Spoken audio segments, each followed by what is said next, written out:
Aí, agora sim. Então vamos lá, nosso primeiro encontro, né, gente? A gente vai dividir assim, né? Eu gosto muito aqui dos encontros da BC2 que a gente já fazia, né? Da BC2 de Tecnologia. A gente fazer metade, mais ou menos, do tempo com uma apresentação, ou até menos, né? Que isso ali, uns 40 minutos, meia hora, e depois realmente a gente debater, que acho que esse é o momento mais rico, assim, né? Do encontro. Né? Então eu vou começar falando, né, sobre o autor, introduzindo aí quem que é o autor, né, e tá, aí é um capítulo só que a gente vai ver, então vai ser um capítulo breve, mas vocês vão ver, né, que o Bill Churran tem essa habilidade, assim, de jogar um monte de ideia ali, aí você tem que, te- tem que, como que é na pasta zip, né, quando você recebe no zip ali, você tem que descompactar as ideias, ele fala muitos termos, e ele gosta de trabalhar assim, então é um estilo dele que se você ler mais que um livro, você vai perceber, tá?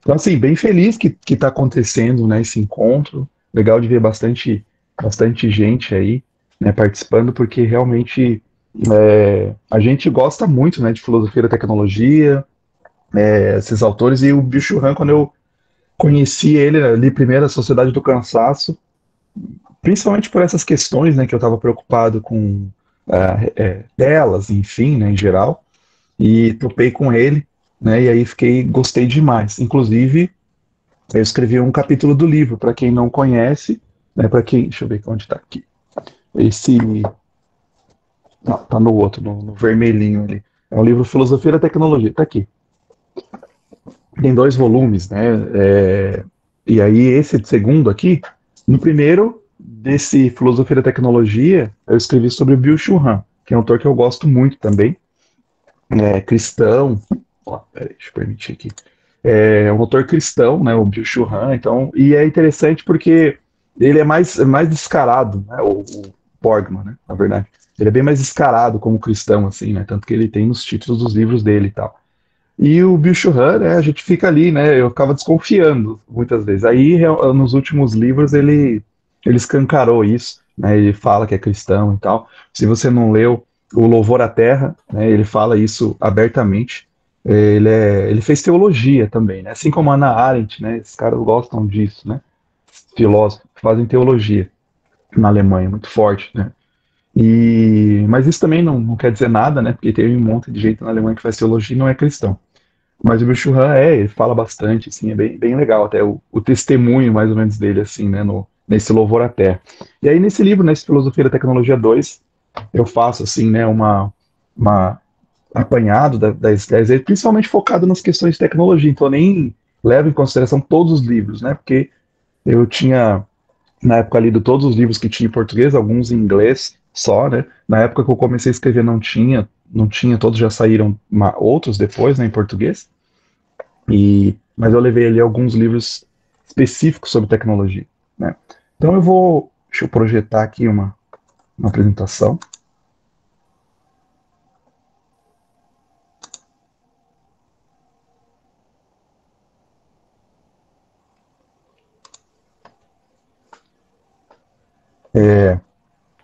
Então tá aí.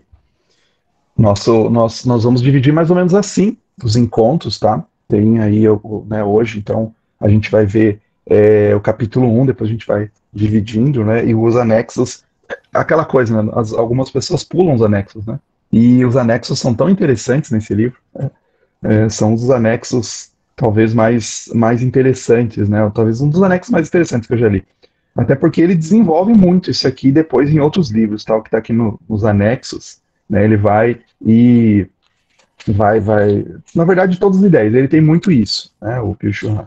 Ele pega alguns conceitos, né? E vai explorando depois, vai se transformando em livro. Então, por exemplo, tem um anexo ali, Tempos de Celebração. Então, vai ter um livro inteiro sobre rituais, né? O desaparecimento mesmo dos rituais, que é um livro sensacional. Então, vale muito a pena. Assim, eu acho que todo mundo tem que conhecer. Então, assim, às vezes, algumas pessoas têm uma dificuldade, né? Que o Bicho Ram, por causa da linguagem dele, ele é muito heideggeriano, né? Então, acho que isso é uma das grandes dificuldades, né? Que o Heidegger gostava de escrever difícil, né? Inclusive, os amigos dele chegavam para ele e falavam: Cara, para de escrever difícil, seja mais claro.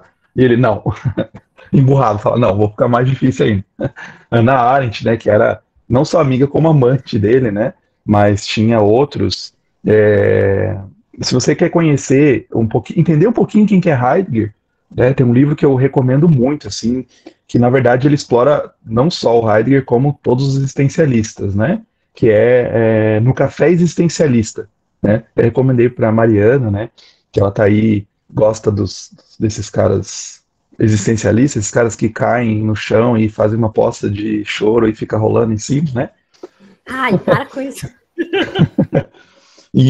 Então, assim, ela pega, né, essa Sarah Beckwell, né? Ela pega. E é bem legal o livro desse No Café Existencialista, porque ela pega desde, né, do Kierkegaard lá no século XIX e tal, e vem trazendo esses existencialistas, né? Então, assim, como uma conversa num café, vale muito a pena, né? Então, para entender Hannah Arendt, Heidegger, né? E então o Heidegger, né, é dessa linha fenomenológica, tá? Que é o que, na verdade, o Byung-Chul Han acaba indo também, gostando muito. Assim, se você começa a ler, você começa esses da filosofia da tecnologia, né? Então, eu quando comecei a ler esses caras, né, o Borgman que eu já mencionei, outros, eu comecei a perceber como que eles gostam muito da fenomenologia. Então, assim, hoje em dia, uma das áreas que eu mais gosto de ler na parte de filosofia da tecnologia são os fenomenólogos. Quer dizer, eles olham para uma coisa, eles querem entender aquela coisa, né? Então, você olha para um objeto e quer entender. Por isso que o Bill Han tem um livro novo, né, chamado Não Coisas. Isso é bem fenomenológico, né? Essa palavra é difícil, né? Porque você olha para o objeto e você tem que entender. Daí ele vai falar assim, tem objetos que são não coisas. Ele explica isso, né, e tal. Por que ele quer dizer com isso, né, de ser uma não coisa. É bem legal também. E assim, olha só, vamos lá, né? Quem que é o nosso homem aí, né? Esse cara que a gente vai ver, né? Ele, então, ele fala, é bem legal porque você acaba captando nos próprios escritos dele traços biográficos, ele acaba colocando, né? Então, por exemplo, nesse livro Capitalismo, Impulso de Morte, ele fala, assim, no final tem umas espécies de entrevistas, assim, que são muito legais para conhecer quem é ele, né? E aí ele fala isso, assim, por que ele quis ir para a filosofia, né? Quis para filosofia, literatura e teologia na Alemanha. Ele era, né, da Coreia do Norte, né? Da Coreia do Norte, não, da Coreia do Sul, né? E aí ele queria ir, né, sair de lá e estudar. Ele falava, né, eu olhava na minha universidade, eu olhava constantemente para o céu e pensava comigo que ele era bonito demais para que eu passasse toda a minha vida sob ele como metalúrgico, que ele estudava metalurgia. Ele sonhava uma vida melhor e mais bela, queria meditar filosoficamente sobre a vida, né?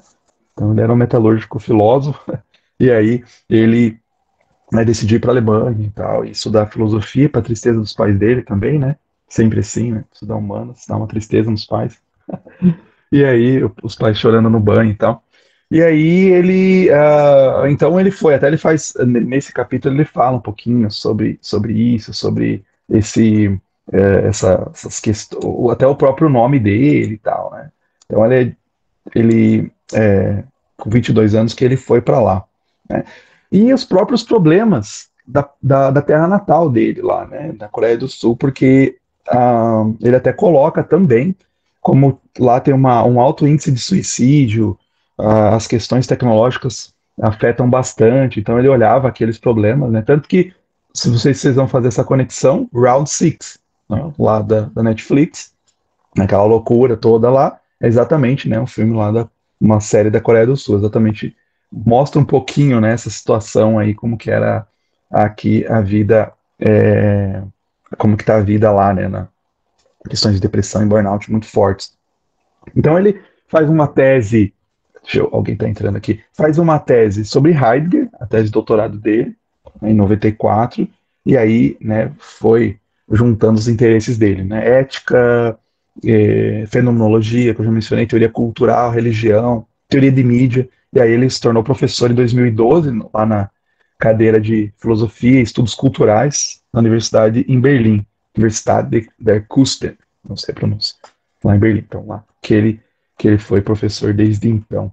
E aí tá aí as influências dele. Se você lê, todo livro vai ter pelo menos essas influências. Tem um ou outro autor que ele acaba mencionando bastante nesse Não Coisas, né, também, que é um autor que acaba, além de outros autores, claro, né, fenomenologistas e tal. mas é o Flusser, né? Victor Flusser, que vocês devem conhecer, ou podem conhecer, que era um autor que viveu muito tempo no Brasil, né? Ele escreveu, um filósofo, infelizmente a gente não conhece muito ele, mas é um autor que tem umas coisas interessantes. Eu não concordo com as ideias do Flusser, assim, também, né? Mas tem muitas ideias, porque ele parece um pouco a favor do transhumanismo, por exemplo, né? Apesar de, né, na época, não ter ele não chama esse nome, né? Não utiliza esse nome. Mas o Flusser era um cara também bem presente. Mas esses aqui são os principais, né? O Heidegger, a Hannah Arendt, o Habermas e o Foucault, né? Estão aí. Então, quando você vai olhando os textos dele, vai sempre aparecendo, né? E assim, se você quer pensar nas obras dele, né? Nas obras principais dele, claro que assim, para cada autor, depois quando a gente topar aqui, for no andamento, né, das leituras e topar com esses autores, a gente vai aprofundar um pouquinho mais, né? Falar um pouquinho mais deles, né? Por exemplo, depois ele vai falar bastante nesse livro sobre do Foucault, né? Sobre a questão como uma crítica até ao Foucault, né? A gente está vivendo, né, nessa sociedade mesmo que o Foucault previa, né? A disciplinaridade, né? Essa coisa de estar sempre vigiado. Como que é essa visão para o Foucault? Como é que a gente vê para essa sociedade hoje, né? A sociedade da vigilância aí, né? Como a Shoshana Zuboff coloca, né? A era do capitalismo e vigilância. E aí a gente tem assim, né? Eu coloquei aqui, tirei essa foto em ordem cronológica, de baixo para cima, tá? Dos livros dele lançados em português. Já tem acho que uns dois, acho que tem três que não foram traduzidos, se não me engano, assim, uma coisa assim. Tem dois que tá para sair, né? Que estou bem aguardando, inclusive um, porque que vai ser sobre vida ativa, né? Vida contemplativa, aliás, porque é uma das birras que ele tem bastante com a Hannah Arendt, que a Hannah Arendt defende bastante a vida ativa, né? Claro que ela vai falar essas questões, né, de que a nossa vida, né, o que ela entende por ativa, né, não é aquela coisa, né, workaholic e tal, o cara se matar trabalhando, não é isso, mas a Hannah Arendt vai falar que uma vida, se você não agir, só as ideias, isso é uma coisa que tem bastante impacto até dentro dos estudos conservadores, né, que falam bastante sobre as ideias têm consequência, né? Então, a Hannah Arendt fala, não, o que tem mais consequência, na verdade, são os atos. As ideias, não, você pode ter as ideias, elas ficarem lá anos, centenas de anos, e não acontecer nada, né? Então, nesse livro, A Condição Humana, por exemplo, né, da Hannah Arendt, ela fala sobre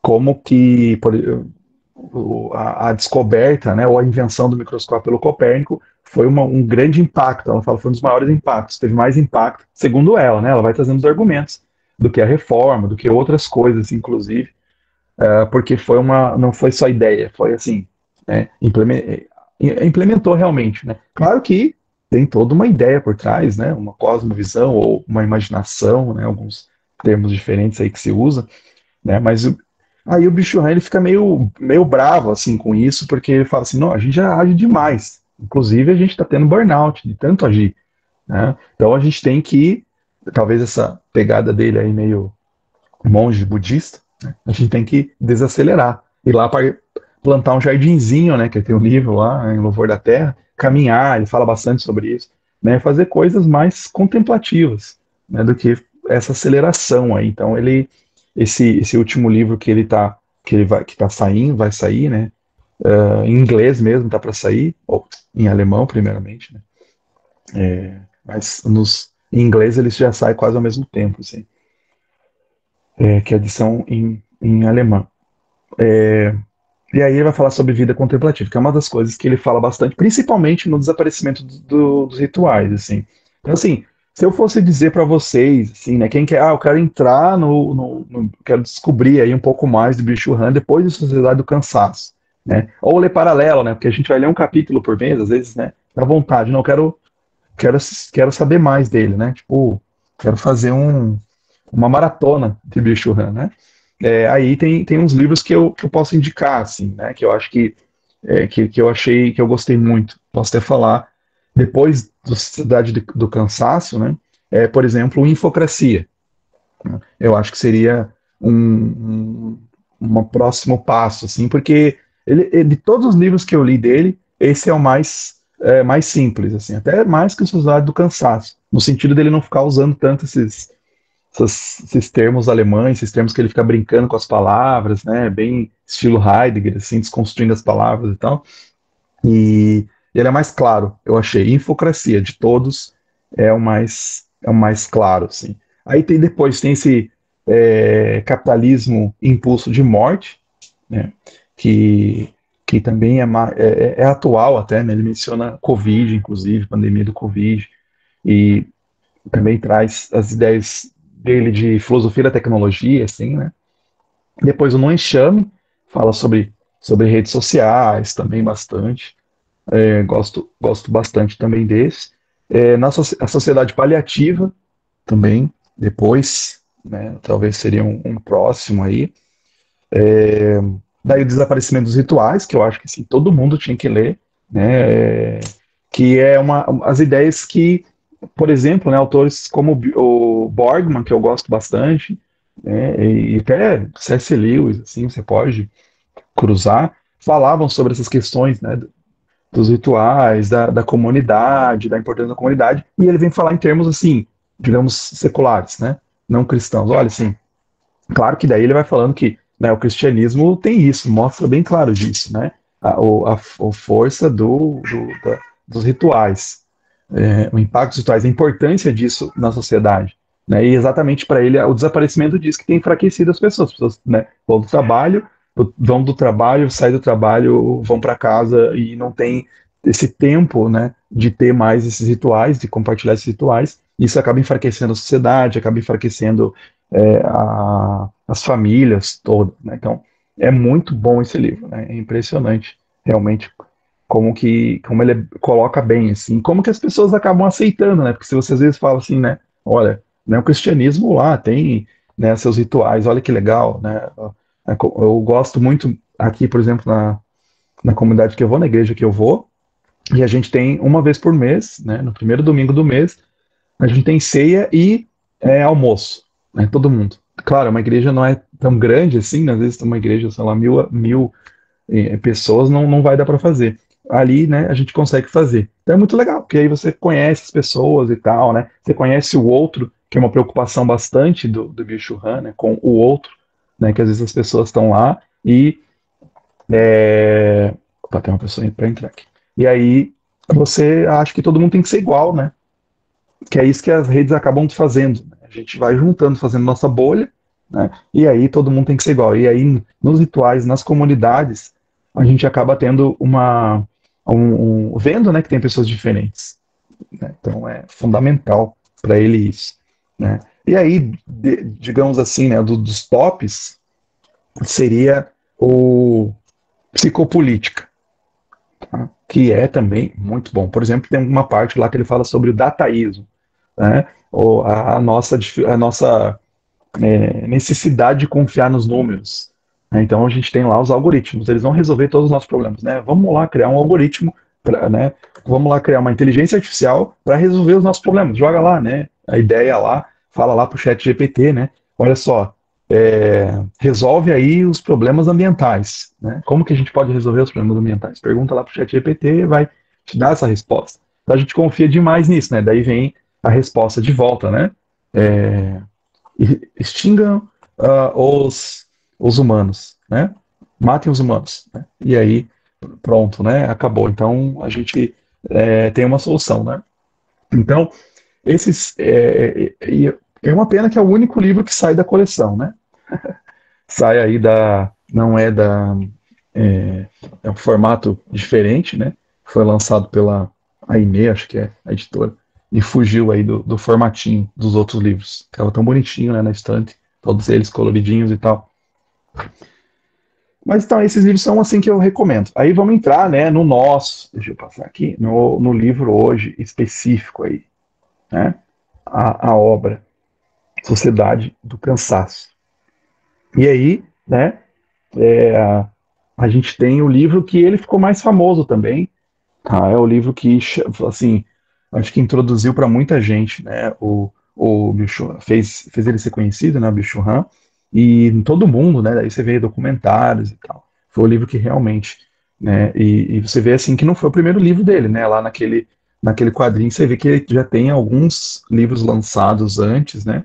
Os primeiros livros dele sobre budismo, depois morte, né, e tal. E aí ele vai se encontrando com esses termos de filosofia da tecnologia, ou questões de tecnologia, né? Até que ele chega aí, já tem outros, né? Por exemplo, Sociedade da Transparência, que é essa questão que parece que tudo, a gente tem que mostrar tudo, né? Nas redes sociais, a gente faz selfie de tudo e tal. E isso é tudo muito importante para construir a visão que ele vai trazer aqui, né, nessa Sociedade do Cansaço, que ele vai explorar em vários outros livros. Todos os temas que estão aqui, né, ele vai explorar. Isso é muito legal na obra dele, porque assim, é o jeito dele escrever. Eu acho muito legal, assim, que alguns, inclusive filósofos, vão torcer o nariz esse jeito breve dos livros dele, né? Parece que ele não está desenvolvendo. Aí você termina de ler o Sociedade do Cansaço, né? Eu já estou lendo pela quarta vez, e você vê assim que ele deixa assim no ar as coisas, muitas coisas ficam no ar, vocês vão perceber muitas coisas, mas fala mais sobre isso, né? Então aí ele vai depois para um livro inteiro, né? Então quando ele está falando aqui, né, sobre a questão aí, por exemplo, né, da dos rituais, né, que ele menciona como uma solução possível, né, para esses problemas. Ele menciona lá no finalzinho desse Sociedade do Cansaço, ele vai dedicar um livro inteiro sobre isso, né? Então você às vezes tem que ler assim quase todas as obras dele, né? Juntar todas. E ele se repete também muitas vezes nas ideias, em outros livros, né? Porque às vezes você encontra parágrafos iguais, mas isso eu não acho que é uma coisa ruim, né? Inclusive grandes autores acabam fazendo isso, né? Você lê lá o C.S. Lewis, você está lendo a Abolição do Homem, de repente você vai para Perelandra, né? Ou este mundo tem, ou não, como que é o último lá, nossa, fugiu o último livro da trilogia. Uma Força Medonha. Isso, Uma Força Medonha, na versão da Thomas Nelson, aquela Força Medonha, né? Você vê que tem parágrafos inteiros que aparecem ali, né? Inclusive na boca lá dos vilões, né? Que o Lewis estava falando mal na Abolição do Homem e tá lá, né? Os vilões defendendo isso. É muito comum isso, né? Isso não é um problema e tal. E é até legal porque reforça algumas ideias, né? Então você observa isso ao longo das obras dele, né? Então é legal, assim, né? Eu quero conhecer um pouquinho mais alguns tópicos específicos, você vai para lá, né? É, então, assim, esse livro, ele foi. Você vê que a palavra está até cortada, né? Está tão cansada ali no título que está até cortada, né? Cansou. E aí, essa obra foi 2010, então, né, olha, ele é um autor aí, né, do século XXI mesmo, né, propriamente. Então, essa obra vai mostrar, no geral, né, como que a nossa sociedade de desempenho tá causando muitas doenças neuronais, né? Depressão, transtorno de déficit de atenção, síndrome de hiperatividade, né? Transtorno da personalidade limítrofe, que ele vai mencionar também, a síndrome de burnout. Tudo isso vai levando, né, ao próprio indivíduo que comete autoagressões e se explora, né? Isso é uma marca muito forte, né? Que já vou voltar nisso porque ele fala nesse capítulo, né? A própria pessoa se explora. Antes era lá, né? O Foucault, tem aquela sociedade da disciplina, né? Não, que ia lá, né? E ele era disciplinado de fora para dentro, né? Então isso é um termo, uma ideia bem importante dentro do capitalismo, né? E a pessoa é explorada, ela mesma se explora, né? Vem de dentro para fora, né? Então é uma genialidade do mal, né? Das redes sociais, dessa sociedade que a gente vive, né? Que foi se estabelecendo, assim, lá na década de 70, né? Com a internet, mas você já vê que eles já estavam pensando sobre isso desde a década de 40, pelo menos, né? Lá o cara cunhou o termo cibernética, né? O Wiener, Norbert Wiener, já era essa ideia. Como é que a gente pode entender o pensamento humano? Como é que a gente pode entender como que as pessoas pensam, se comunicam, a gente aplicar na máquina e, inclusive, moldar o pensamento humano. Já era desde o início isso, né? A cibernética, na verdade, inclusive vem o termo, né, de controle. Significa lá uma peça no navio que controlava todo o navio, né? Peça do timoreiro lá. Então, a ideia já estava muito isso. Então, de moldar o comportamento humano, né, fazer com que ele realmente, né, se autoexplore. Então, na verdade, redes sociais, toda a forma como a gente trabalha, aplicativos de entrega, aplicativos de Uber, Airbnb, tudo isso, né, é, é, funcionando pelos algoritmos é uma coisa assim genial, só que no mau sentido, né, no sentido ruim para a gente, né, porque tem causado esses problemas que ele vai tratar. Então, ó, isso aqui, né? Porque assim, em contrassenso a todas essas coisas que tem assim, um contrassenso, né, do senso comum. A gente pensa assim, que legal ser positivo, né? Que legal ser, a gente tem que ser positivo, né? Não seja positivo. A gente tem muitos aí coaches hoje em dia, né? Que, né, seja feliz e tal, acorde, você não tem que enfrentar as dificuldades com alegria e tal. E ele vai falar, o bicho vai falar que isso, na verdade, é um problema, né? A positividade, exatamente, a positividade é o problema, seja a melhor versão de você mesmo, né? Eu achei muito interessante que aqui tem um bar aqui em Toledo, na minha cidade, que estava na placa. Eles fazem, tem umas placas muito engraçadas, assim, né? Então tem horário lá, eles colocam. A gente abre quando a gente abrir, a gente fecha quando a gente fechar e whatever. E daí tem também um dizendo assim na entrada, assim, você não é especial. Achei muito bom, assim, né, o bar. Assim, tipo, você não é especial, tá? Não fique se achando. Então, assim, então não é uma questão, a negatividade não é um problema na vida humana. Acho que isso é muito legal do Bill Churran que ele vem trazendo, e daí a gente, caramba, né, a gente entra numa crise existencial, porque realmente, né, não é o problema ter coisas negativas. A gente é educado nessa nossa sociedade a que, não, você não pode estar triste, você não pode estar, né, sofrer, você tem que estar sempre feliz, sempre positivo, né, você não pode sentir dor, você tem que então, tem lá, né, Capitalismo e Impulso de Morte, esse outro livro dele, ele vai falar isso. Ou melhor ainda, a sociedade paliativa, né, que a gente toma remédio, né, a gente toma coisas porque a gente nunca pode estar triste, a gente não pode sentir dor. Né?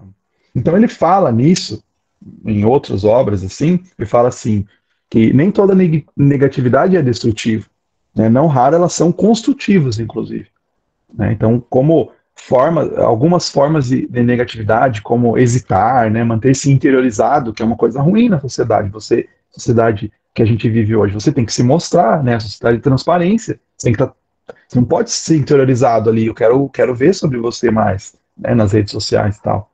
Ele fala até monotonia, né? A gente não tem mais paciência para monotonia, né?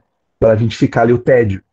A gente vê hoje, né, eu tenho 2 filhos, né, e você vê assim, essa geração, eles têm muito, e a gente também, né, vai sendo moldado para isso, né, os algoritmos vão nos moldando para a gente nunca querer sentir tédio. A gente não pode, todo momento a gente tem que pegar ali o celular, a gente tem disponível isso. Por que eu vou perder tempo? Né? Por que eu vou esperar ali alguma coisa? Não, pega, né, assiste, vê um filme ali na hora, vê um videozinho, a todo momento, né? Isso, né? A, esse Liturgia do Ordinário é um grande exemplo, assim, um livro muito bom, né? O Marco colocou aí para pensar sobre isso, né? As coisas como que a gente tem no nosso cotidiano que podem que a gente não leva em consideração, né? Que às vezes a gente tem que é, isso, agora que você falou, eu lembrei mesmo, do negócio do choque, que o Marco colocou, que assim, tinha um experimento lá, eu acho que outros autores já mencionaram esse experimento, né? Que assim, é, tem pessoas ali que tem uma maquininha que elas podem apertar e dar um choque, né? Ou elas ficam ali paradas esperando. Elas têm essa opção, parada ali por um tempo, e aí tem essa maquininha que dá choque. E as pessoas ficavam com tédio, elas tinham uma paciência curta, né? E elas ficavam, às vezes, davam choque, assim, para dar aquela, né? Dar aquela descarga, né, de dopamina. Né? Então tem até um livro chamado, né, A Nação Dopamina, que a autora vai falar sobre essas questões que a gente tem essa necessidade de estar sempre, né, tendo essas descargas. A gente não pode ter o tédio, não pode sofrer, esperar, paciência. Isso é negatividade. Mas não pode, nossa sociedade, ela é uma sociedade, né, feliz, né? E aí tem esse livro aí, né, o Repicracia, recente, que vai mostrar um pouquinho sobre essas questões da negatividade ou da positividade acelerada, né? E aí ele vai falar disso também, que a religião, naquele livro Desaparecimento dos Rituais, ele vai falar que a religião, os ritos, eles são sistemas de negatividade, que se contrapõe à violência da positividade da sociedade atual. Porque ela fala algumas coisas, né? Então, assim, a gente sabe daquilo, né, que o cristianismo não é uma promessa de felicidade, por exemplo, né? Ó, chega aqui, né, e você vai ser feliz, né? Essa ideia realmente, né? Minha esposa me assoprou aqui, né? A ditadura da felicidade, né? Você tem que ser feliz sempre. E o cristianismo não, você vai, né? Jesus chega lá e fala, né? Ó, meça bem onde você está entrando, porque não vai ser só alegria, vai ser dificuldade, né? Não tem promessa nenhuma aqui de alegria desse lado da vida, né? Depois vai ter uma alegria, mas agora vai ter dificuldades, perseguição. Gente, isso é muito anti essa positividade, né? Porque assim, como assim? Eu quero ser feliz. Você casa para quê? Você casa para ser feliz, né? E aí vem o cristianismo e fala, ó, você casa, né, para fazer o outro feliz. Você vai ter dificuldade na sua vida, né? Não é. Aí você vê que tem, né, o próprio cristianismo se modulando com essas influências dessa sociedade, né, positiva, né? E aí você quer impor essa velocidade acelerada para os cultos, né? Então eu descobri esse ano, eu não sabia, que tem, por exemplo, né, algumas igrejas têm o culto do self, né? Então tem um momento, na verdade, né, o culto, acho que não sei se é o culto do self, é um momento específico, né, que é o momento de compartilhar. Então você não vira mais pro irmão que está ao seu lado e abraça ele, faz alguma coisa, né? Agora você vira pro irmão do seu lado e tira um selfie com ele, né? Então, assim, vai colocando essas práticas, né, do mundo, não é mais aquele momento, não, eu vou lá e vou né, interiorizar, vou descansar, né, até a velocidade é diferente. Não, eu vou agora porque eu tenho que ter. Daqui a pouco vocês vão ver, já vai sair pregações estilo TED Talk, né, de 10 minutos, porque a gente não tem mais paciência, né? A gente quer acelerar. Então, por isso que ele fala, os rituais, né, com aquela calma, com aquelas repetições, né? Então, fazem, né, essa desaceleração pro Bill Shuhan. Aí eu fiz um quadrinho aqui, que a gente pode discutir, que eu acho que essa é uma das coisas mais difíceis nesse capítulo, assim, sabe? Esses contrapontos que ele vai colocando. Depois eu posso até compartilhar com vocês, tá? Esse quadro, porque ele ajuda bastante a gente pensar do que ele está falando aqui, né? Desconstruindo aí o capítulo do Bill Shuhan, né? Porque ele fala dessas duas coisas, né? Esse capítulo, a violência neuronal, então ele coloca, né? Sempre contrapondo a época imunológica, e ele fala, hoje a gente não vive mais nisso. O Foucault falou, tal, que a gente vivia nisso no começo, mas não. A gente agora é outra coisa. E aí ele vai contrapondo. Por que é outra coisa? Por que é época neuronal? Né? E depois ele vai também nesse Capitalismo e Impulso de Morte, nesse outro livro, ele vai explorando isso um pouco mais. Né? Também essa questão do vírus, até ele faz essa comparação, né, com o Covid e tal. Então, assim, eu coloquei as páginas também, né, para vocês irem acompanhando. Na época imunológica, você tem a divisão entre dentro e fora bem mais claro, né? Então, isso aqui é o domínio do privado, isso aqui é o domínio do público, né? E agora você não tem mais isso. Você compartilha a todo momento, você tem aquela rede social chamada Real, né, onde a todo momento você compartilha. Então a rede social te obriga, né? Isso que é a ideia, para ser espontânea, ela te obriga ela te manda um aviso, né? Tire agora uma foto. E aí não dá, teoricamente, você não tem tempo para se maquiar, para se arrumar e tal, né? Arrumar a sua bagunça, você vai ali e agora tem que tirar, né? Senão sofre uma puniçãozinha ali, sei lá. Então você tira a foto espontânea do momento, né? É real, essa é uma rede social real. Então quer dizer, você não tem mais essa divisão, porque você fica todo momento expondo, né, também o seu dentro, seu interior, né? E aí o que acontece? Eu acho que é o termo mais difícil aí desse capítulo, né? O que é esse termo, né? É, a, que é a hibridização e a hierostasia, né? Hiperestasia. O que ele quer dizer com esses dois termos? Por que isso é uma característica da nossa era, né? Então, assim, com hibridização é um termo bem comum em antropologia, é um termo da antropologia, tá? Que é uma rede de relacionamentos, né? Lugares ali que geram novas produções de sentido, né? Então a hibridização ela seria uma coisa parecida com uma pasteurização, equalizar os comportamentos, né? Então é aquela coisa que a gente tem na sociedade já, né, desde do século XIX, que você vai tendo uma globalização e as pessoas vão se vestindo igual, né? Tipo calça jeans, né? Então o mundo inteiro usa calça jeans. Aqui. Então isso mesmo, né, através, a gente tem uma hibridização através das redes sociais, né, através da cybercultura em geral, que a gente vai vendo os costumes. Não sei se vocês já viram, tem uns vídeos, por exemplo, de umas crianças portuguesas falando com o sotaque brasileiro, porque eles assistiam um monte, né, de influencers brasileiros, eles falando assim, é muito, muito engraçado, assim. Então, a gente vai.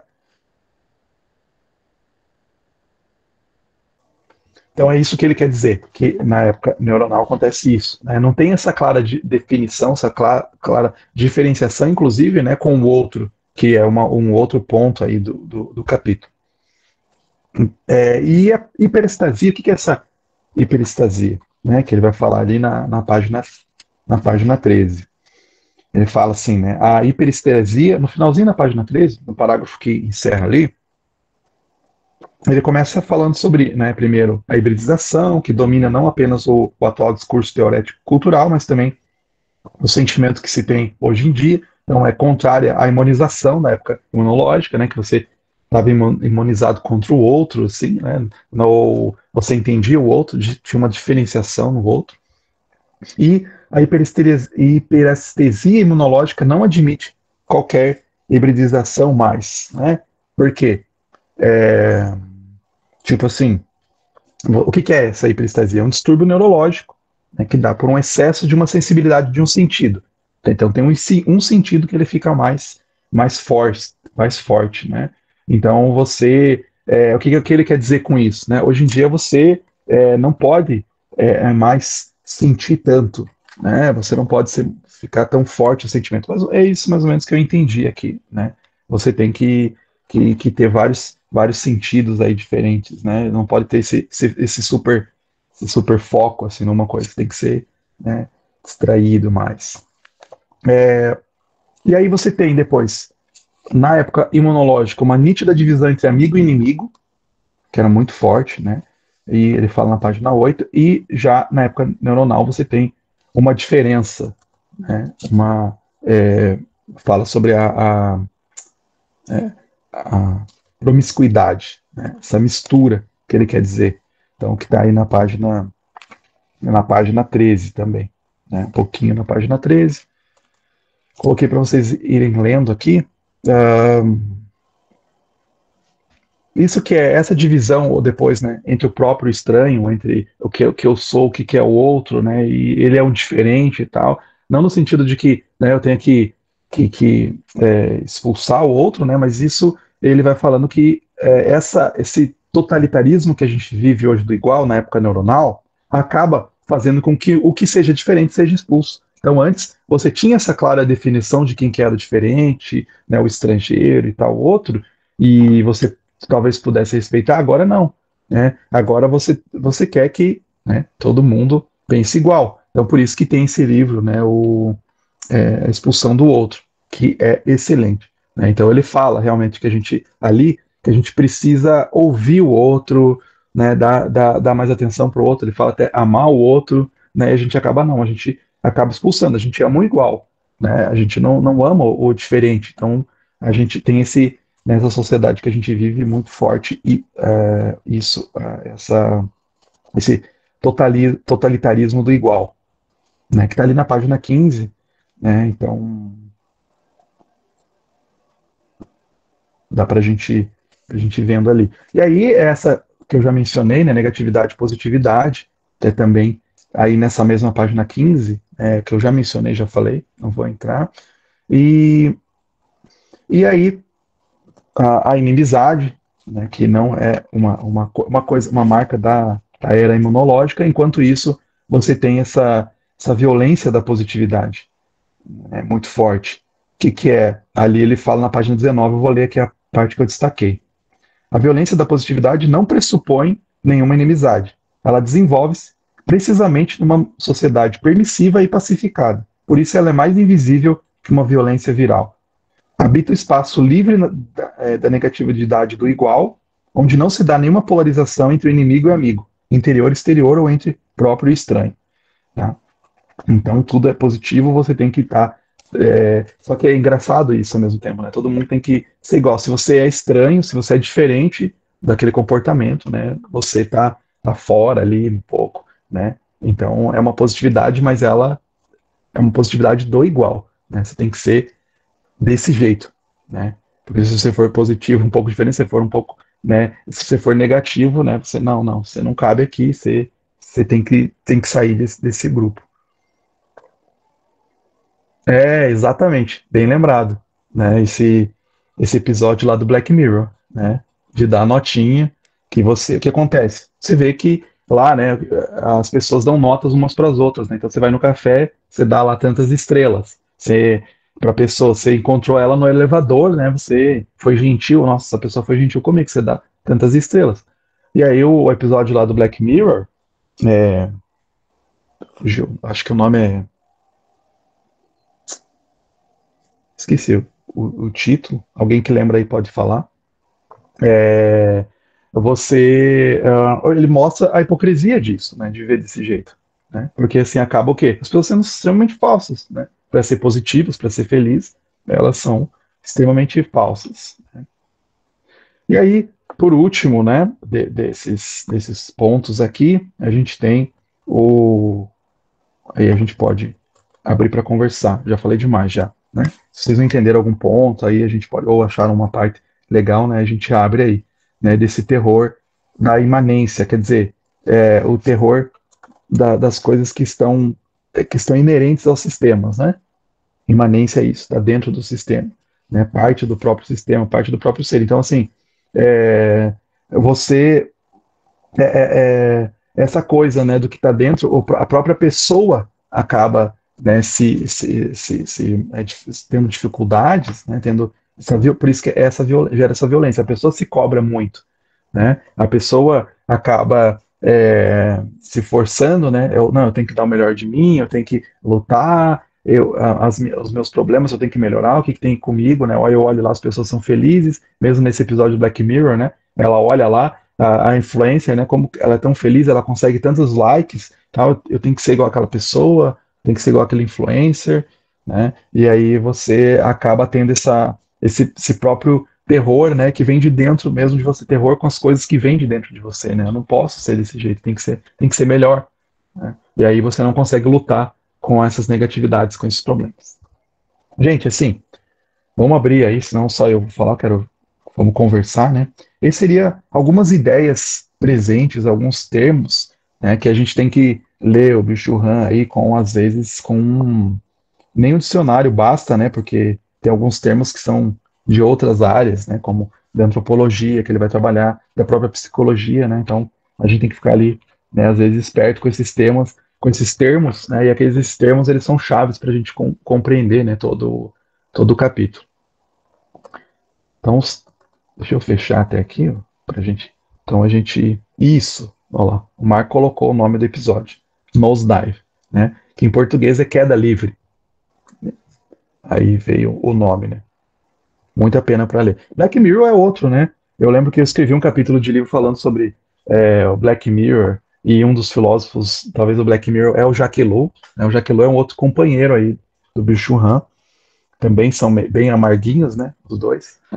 E, e é essa crítica, talvez o Byung-Chul Han seja aí um cara que atualiza algumas dessas discussões, né? Porque o Black Mirror é uma crítica nessa sociedade aí. Então você vai vendo todos os episódios, dá para você ler o Byung-Chul Han e assistir, né, de companhia aí Black Mirror. Mas é isso, gente.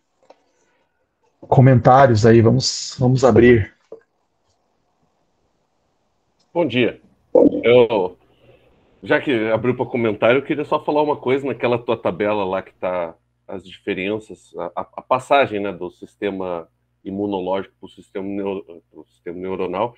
Tem uma frase dele na página 11 que eu achei muito legal, que ele fala assim, que contrapõe a estranheza e o exótico. Ele fala também a estranheza se neutraliza numa forma de consumo, o estranho cede lugar ao exótico.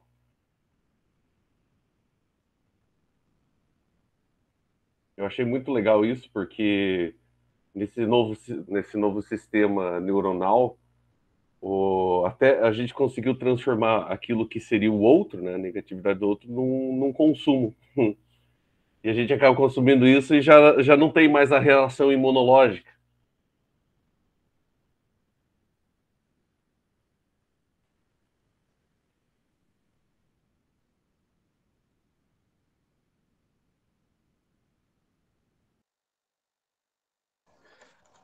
Daí você não tem mais força para lutar, né? Você simplesmente realmente aceita, não, dessa, é, é desse jeito mesmo. Não tem o que fazer. A gente tem que aceitar e tem que lutar, né? Quer dizer, tem que aceitar, né?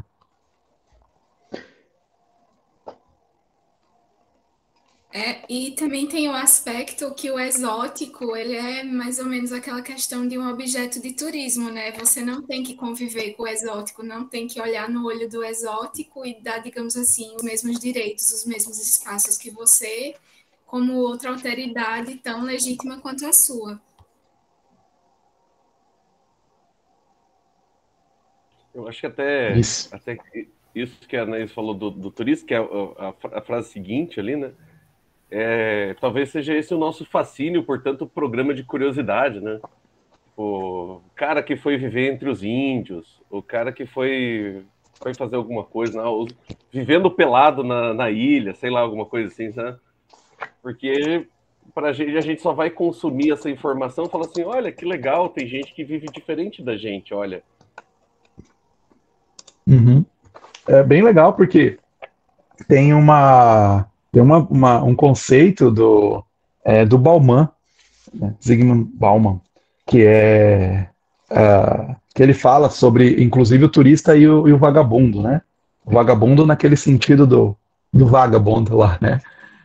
Do cara que fica caminhando e tal, né? Porque assim, o turista ele tá sempre nessa essa coisa ele é um consumidor, né? Ele é um consumidor, já o cara que vai caminhar, né? Não, deixa eu me perder aqui na cidade, né? Deixa eu tentar entrar aqui, entender como que funciona a sociedade local, assim, né? Ele é diferente, né? E é isso, assim, eu acho que hoje a gente sempre, né? A gente acaba consumindo, né? A gente, antes o exótico, né?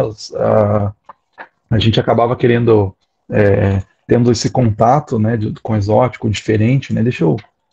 Deixa eu ver esse estranho aqui, né? E talvez trazer para a sociedade, né? E tal. Agora esse exótico, né? É essa coisa que eu quero expor, né? Eu quero. Tem umas pessoas que querem entrar aqui. Esse primeiro capítulo, quando ele fala sobre a alteridade e sobre essa negatividade que é necessária, né, da gente reconhecer o outro, como diferente, me lembrou bastante aquela frase que o Sartre escreve numa peça dele, que é o inferno são os outros. A ideia do Sartre ali é justamente, tipo, apontar que a outra pessoa, justamente por ser diferente de mim, ela me causa dor de cabeça. Só que é uma dor de cabeça que a gente tem que aprender a lidar. Porque é completamente natural. Ninguém é igual a ninguém. Só que justamente essa... Como que chamaram a ditadura da positividade, né? A ditadura do mesmo. Ela tá fazendo algo com a gente que é completamente antinatural, no sentido de querer padronizar todo mundo. E, às vezes, inclusive, nessa padronização, a gente perde completamente a nossa noção de self, né? De eu sou eu porque eu sou diferente do outro. Isso. Então, assim, eu acho que essa diferenciação, né, você acaba aceitando, né, o diferente. Né? Então, assim, não, ele é diferente, ele tem uma cultura diferente, sem problemas. Né? E hoje, não, a gente tem muito a gente vê isso, né, na sociedade em geral, que a gente tem uma dificuldade de aceitar que outra pessoa pensa diferente. Assim, como você, né, pensa desse jeito? Como que você, né, votou no tal candidato? É impossível. Né? Você assume que, né, é aquela coisa, assim, você sente isso, né? Você está digamos, no ambiente universitário, né? Você está aqui no ambiente universitário, com certeza você tem que votar no tal candidato. Né? Você é professor de filosofia, né? Você tem que votar no tal candidato. Você é empresário, então você tem que votar no candidato. Assim, e a gente tem uma dificuldade grande de conversar e de entender, não, né? É aquela coisa, né? De ter empatia, né? De você entender, não, o outro pensa diferente, não tem problema, né? Vamos conversar, né? A gente acaba querendo pasteurizar, né? É isso que é a ideia agora, né? A gente acaba, e aí é interessante isso, porque ele vai contrapor.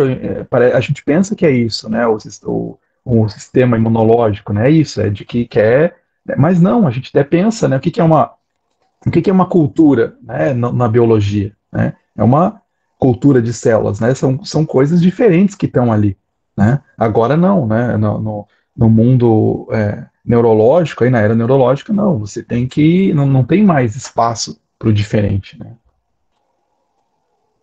Mas então ainda existe o sistema imunológico. Ele só não reage porque não existe mais nenhum organismo estranho, talvez assim com uma padronização dos meios de comunicação de massa, redes sociais, própria educação universal. Né? Uhum. Ele tá lá, só não reage porque não tem organismo estranho. Até pensando aqui numa coisa que ele fala na página 15, ele reflete isso, a questão da obesidade, né? O sistema imunológico não reage à gordura. Por mais que a obesidade, fazendo uma analogia ao sistema, toda analogia ao sistema biológico, né? A obesidade hoje é um dos grandes fatores de risco da era moderna, da era pós-moderna. Justamente por causa do hiperconsumo. Né? Bom. E aí, pessoal, bom dia. Isso. Pode falar, Thiago. Bom dia. Tudo bem? Não, só pegando essa questão do exagero da positividade, né? Que é o nosso drama atual, né? Porque ele fala que a questão da era imunológica, porque até uma vacina, por exemplo, ela é um pouquinho, né, do vírus, né, diluído ali, e aí para que você possa reagir com seus anticorpos, né? Para que aí sim você consiga a imunidade, etc. Então, quando a gente tem o exagero do igual, né? Como a Mariana falou, né? O inferno são os outros. Então a gente vai achando o outro é um limitador meu. O outro não deixa eu ser, né? Então ele é considerado inferno. Só que o que o Byung-Chul Han fala, não, você precisa do outro, é necessário ter isso. É necessário da dialética, né? Tem que ter o positivo e o negativo, senão não tem como, né? E aí você vive realmente nessa polarização, né? Do só o positivo, e aí acaba a troca. E aí o que acontece o fim do crescimento, na verdade, né? Esse inchaço, não tem mais crescimento, é inchaço, né? Acaba tudo, não tem esse crescimento saudável, né? De uma cultura e nada disso, né? O que temos é esse exagero, esse inchaço, que realmente é um câncer, né? O câncer é isso, né? Não é nada produtivo, infelizmente. É interessante, né? Que o câncer é uma proliferação do mesmo, né? Olha. Exatamente. um excesso do mesmo, né? Então você pensa assim, né? Uma sociedade que fica só, né, no igual, ela vai gerando isso, né? Ela vai acabar causando com que se tenha câncer, porque você não tem mais criatividade, né? Você não tem mais essa diferença, essas ideias que surgem do diferente, né? E para antes, assim, Aralan, espera um pouquinho aí, que tem uma pergunta aqui que ficou esquecida, que acho que para a gente caminhar vai sendo legal, assim, até definir um pouco mais, né? Que a Kirsti falou, né? Essa época, né, comentar um pouquinho mais sobre essa época imunológica. Tem uma nota ali que começa na página 9, que faz um pouco dessa definição, né? Que fala, né, de que o objeto da defesa imunológica já não é mais a estranheza ou alteridade como tal. Tá? Só se repele aquela intromissão estranha que se porta destrutivamente no interior do próprio. Então a gente está falando dessa questão da vacina e tal, né?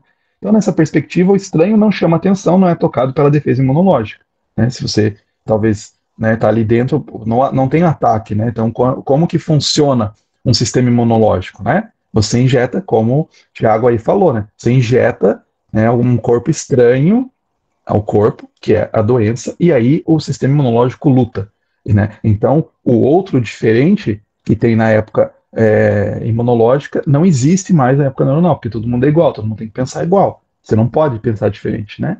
Então, na época imunológica, você tem, né, esses elementos aqui, né, dessa divisão entre amigo e inimigo, entre estranho, né? Tinha negatividade, inimizade, todos esses pontos ali, né, que eu coloquei no quadro, eles vão sendo bons, na verdade. A gente achava que era uma coisa ruim, né, dessas diferenciações, que existe o outro, né, tem a negatividade, né, a dor, você precisa, né, ter a dor. Não assim, né, que legal a negatividade nesse sentido, né, de que legal, né, vamos todo mundo sofrer aqui, olha só, então, né, o TDAH, o burnout, é essa negatividade que você está falando, né, então é uma coisa boa, né, mas não, né, não é nesse sentido. Burnout é um excesso de você estar fazendo aquela coisa, né, não é o cansaço que a pessoa tinha de produzir uma coisa, né, no passado, uma obra, né, a pessoa produzia ali, não, eu estou extremamente cansado aqui, né, sei lá, de fazer o couro, né, o cara ia fazer fazer todo o processo de fazer o couro, né, de cortar e tal, e ficava extremamente cansado naquele processo e tal, né? Então você vê que não, aquele era digamos, um bom cansaço, né? E agora não, agora esse cansaço é porque a gente fica ali, né, com essas questões que vem de fora para dentro. Até isso, né? Faz sentido, né? Quer dizer, a gente se cansa agora na época neuronal com uma coisa que vem de dentro, de nós mesmos, de dentro para fora. O cansaço físico, né, era uma outra coisa, né? Vem de fora para dentro. Então, você ia lá, dormia, descansava, você acordava, né, e tava bem, né? Tava recuperado. Agora, a questão psicológica, não, né? Tanto que eu acho que até a gente tem na nossa sociedade, eu acho que faz tudo parte dessa questão maléfica, né, dessa sociedade neuronal que a gente vive, que a gente deprecia a questão da psicologia, né, bem grande, porque assim, é frescura, né, você tem problemas psicológicos, né, você está cansado mentalmente, né, como que você está cansado mentalmente? Como que você está vivendo nessa sociedade do cansaço? Né? Isso aí é mimimi, porque vai lá carpir um terreno para ver o que é ser cansaço, né? E aí a gente coloca que isso está cansado, está burnout, e por que a gente está tendo muito, né, parece que uma síndrome de burnout e tal, né? Porque a gente, exatamente, né? A gente vai lá, toma um café e pronto, como o Marco colocou. Porque a gente vai falando, né? Não, você não. E aí agora a gente vê que tem pessoas que estão falando mais sobre isso, porque, né, tá tendo aí as pessoas tomando consciência disso, né? Do impacto disso. É isso, né? O Abraão colocou, e que me assustou, na verdade, me levou antes de ler o Byung-Chul Han foi, né, a Jan Twenge, que ela tem aquele livro iGen, né? Esse iGen, ela fala exatamente disso, como as crianças e adolescentes já estão tendo depressão, porque exatamente qual que é lá que a Jan Twenge coloca. Muito legal esse livro. Ela fala que as pessoas que acabam usando mais telas eram as pessoas mais tristes, deprimidas que tinha lá nas crianças e adolescentes. Né? E ao contrário as pessoas que mais praticavam esforços físicos, né, atividades físicas, elas eram as que mais tinham uma probabilidade de ser felizes, né? Isso era uma coisa bem subjetiva, tá? Eram os próprios alunos que colocavam isso. Só você é feliz, tal, qual que é, né, as coisas que te trazem alegria e tal. E aí ela ia cruzando essa grande quantidade de dados, que são pesquisas que os alunos fazem no final do ensino fundamental e no final do ensino médio. Ela cruzou e ia mostrando isso. Né? E a solução era, realmente, né? Com conversa, rituais, é sair, é desconectar. Né? Agora sim, Halalan. Pronunciei certo? Tá certo, Luiz, tá certo sim. Bom dia a todos. Eu tenho só perguntas, eu não tenho a mínima ideia da resposta, eu só consegui ler 2 vezes e ainda não o primeiro capítulo, né?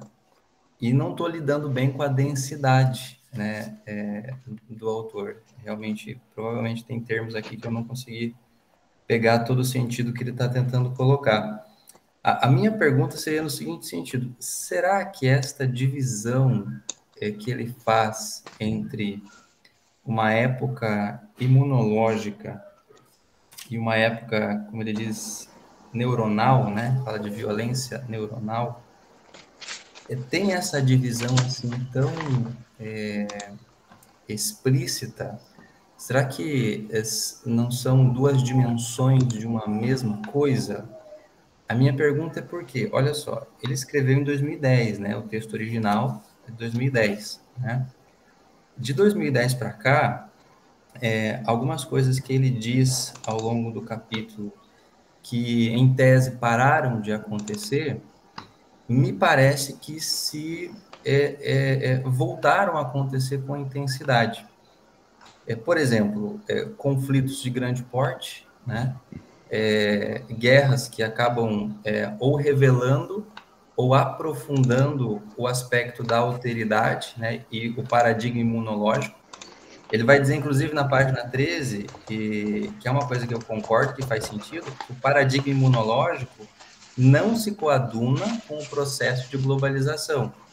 Corretíssimo. E várias pessoas, vários outros autores têm dito que nos últimos anos o processo de globalização tem sofrido um certo revés, com menos cooperação entre as nações, menos relações bilaterais, maior protecionismo comercial. E, por exemplo, um exemplo simbólico disso é que quando a Rússia, por exemplo, começou ou prometeu atacar a Ucrânia, né, ela foi retirada de uma série de acordos comerciais, deixou de poder participar de uma série de grupos econômicos, foi retirada do sistema financeiro, ou seja, ela foi removida de instrumentos de globalização em função de estar reforçando por meios bélicos a sua alteridade em relação à Ucrânia, né? Que é um paradigma totalmente imunológico nesse aspecto. Inclusive, os discursos russos, nesse sentido, nós estamos atacando como estratégia de defesa, porque o nosso inimigo, a OTAN, está chegando muito perto, né? Isso é totalmente imunológico, né? Eu tô fazendo essa pergunta aqui muito influenciado pela leitura recente do Miroslav Volf, né? E ele vai dizer que muito do que estava disponível na Guerra Fria, em termos de paradigma imunológico, para usar a linguagem aqui do Han, continua presente, porque as polarizações elas continuam acontecendo, né? Nós continuamos em franca estratégia de defesa em relação ao outro, aquilo que você falou da universidade, né? Poxa, mas se você está numa universidade em determinado tipo de curso, você tem que votar em determinado candidato, né? E isso é muito imunológico também na minha perspectiva. Aí a minha pergunta é isso: será que essas épocas, elas não estão, na verdade, coexistindo e se reforçando mutuamente, né? Eu acho que assim, né, é muito complicado sempre você falar, né, acabou essa era, começou essa era. Eu acho que o Fernando vai falar também, vai responder também, Fernando. Chegou aí. Sempre é muito difícil você falar, né? Não, essa era acabou e não tem mais. Porque você acaba tendo traços daquela mesma sociedade e continua, né, daquelas mesmas influências anteriores. Por exemplo, é uma questão que ele bate bastante, né, no Foucault, né, de falar, não, a gente não vive mais na sociedade, né, é, é, disciplinar, né, disciplinar, exatamente. A gente não vive mais na sociedade disciplinar, né, porque agora a gente vive na sociedade de desempenho e tal, mas você vê que ainda existem coisas, né, da sociedade disciplinar, né, você existe, por exemplo, essa mesma ideia do capitalismo de vigilância é isso, né, é o lugar que a gente está sempre sendo observado, né? Como que é aquele termo, né? O panóptico. A gente vive num panóptico virtual. Então, realmente acho que é menos do que essa ideia de ruptura, mas de mais de continuidade, né? Um pouco assim. Eu acho que tem enfraquecimento, né? Então, você imagina duas linhas, né? Ou, né, uma linha que se encontra, você vai tendo uma linha lá da sociedade imunológica, de repente encontra, né, e continua um pouco, a linha começa a neuronal, né, só que talvez ela fique mais forte, né. Fernando, você está se coçando aí, você consegue falar? Está se coçando para falar aí, para responder essa pergunta? Daí depois o Thiago, você consegue falar aí, Fernando? Não, o pessoal já levantou a mão, mas não, é rapidinho. Não, é que eu Fala, acho que fala. é bom mesmo. Desculpa chegar tarde aqui, gente. Eu fiquei preso no restaurante lá. É um bom lugar para se ficar preso, né? Não, e era buffet ainda, comendo à vontade. Eu não vou nem jantar hoje, mas, mas enfim, não, eu acho que talvez, assim, o jeito como eu leio esse primeiro capítulo é mais como um efeito retórico mesmo. Ele está falando, olha, a gente está com um negócio novo aí, né? Então, assim, porque todo livro ele vai focar nessa questão da autoexploração, né? Então, ele fala, tem alguma coisa nova aqui, porque antes a gente explorava uns aos outros, a gente agredia uns aos outros, mas agora o negócio voltou contra a gente mesmo, né? Então, eu acho que é mais um efeito retórico, assim, que ele dá, mas de fato, eu não sei, realmente, às vezes parece que esse paradigma imunológico ele até aumenta, né? Nos dias como está hoje. É curioso mesmo. Só aproveitando, estão me escutando? Tá me escutando? Ah, tá. Eu vou puxar o peixe da filosofia, vou vender a filosofia aqui, né? Como filósofo. Mas todo autor ele tem que defender uma tese, né? E o Byung-Chul Han claramente está defendendo a tese da questão neuronal, né? Frente ao paradigma imunológico. Então ele tem que vender o peixe dele da questão neuronal. Então ele faz esse contraponto, exatamente. Ele pode estar equivocado e ele pode saber que está equivocado, né? Porque assim, está escrevendo um livro e ele tem que vender essa tese, né? Então ele podia estar cego no momento de alguma razão, ou ele claramente faz isso, né? Faz esse contraponto com a questão de Foucault e pega Carl Schmitt e toda essa galera para fazer o contraponto da tese, e a partir desse primeiro capítulo ele começa a falar o que é essa questão neuronal, entendeu? Então, a gente vê isso, muitos filósofos fazem isso de fato, entendeu? Ele chuta uma tese que até para ele está meio batida, mas ele pega aquilo como base para levantar a tese dele, entendeu? Aí, a partir disso, ele introduz o livro, entendeu? Então, é algo que muitos filósofos fazem de fato isso, né? Se o Adriano acrescentar alguma coisa sobre isso.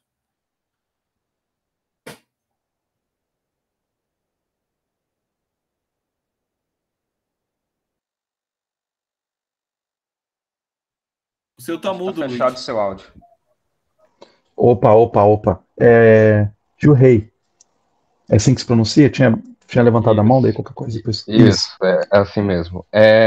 Alguns pontos que eu queria destacar, que eu acho relevante, é que esse assunto do neuronal e imunológico é um ponto que é bem polêmico, né? Porque o Byung-Chul Han começa falando justamente que não tememos mais uma pandemia, e daí aconteceu a pandemia. E toda essa discussão, então, tomou outras proporções, e o Byung-Chul Han teve que comentar a respeito disso, principalmente por causa do Slavoj Žižek, né? Que ele fez um livro sobre pandemia, e ele tem um capítulo dedicado a criticar justamente essa ideia de que a sociedade disciplinar não existe mais. O Byung-Chul Han contrapõe isso, então, falando que, na verdade, ele se concentra em países de primeiro mundo e países europeus e asiáticos, na verdade, porque ele também fala da Coreia do Sul. Então, quando ele fala dessa sociedade da positividade, é uma sociedade desses países de primeiro mundo. Nos países de terceiro mundo, países emergentes como o nosso, ainda se vê mais explicitamente uma lógica da negatividade, uma exploração da negatividade, uma violência da negatividade, que não se vê mais com tanta força em países de primeiro mundo. Eu acho que esse é um ponto muito interessante que ele destaca agora nesse artigo do El País. Depois eu mando lá no grupo para vocês. Destaca esse ponto aí. Eu achei que é um pouco claro. Basicamente era isso.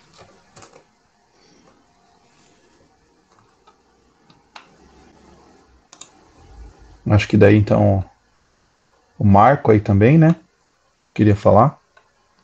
É só comentar esse ponto que o Haralan, né, tinha levantado da questão da globalização, e já pegando também o que o pessoal falou depois, que aquilo que a gente tinha comentado, que eu tinha comentado agora há pouco, talvez o sistema imunológico ainda está lá, só que como por conta dos meios de comunicação de massa, redes sociais, internet e tudo mais, não tem mais o outro, todo mundo mais ou menos pensa igual.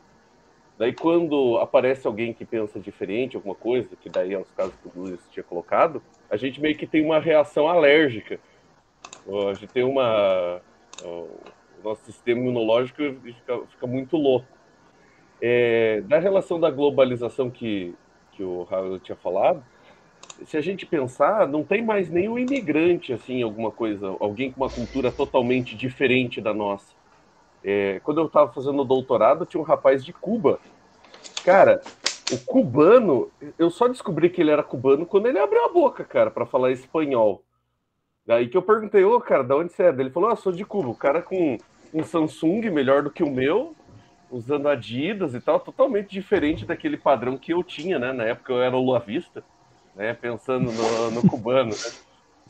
E você vê que todo mundo mais ou menos pensa igual, mesmo de outros países. Tanto que o Byung-Chul Han fala aqui, também assim chamados imigrantes hoje em dia já não é mais imunologicamente um outro, não é um estrangeiro, ele é um peso, mas ele não representa uma diferença em si.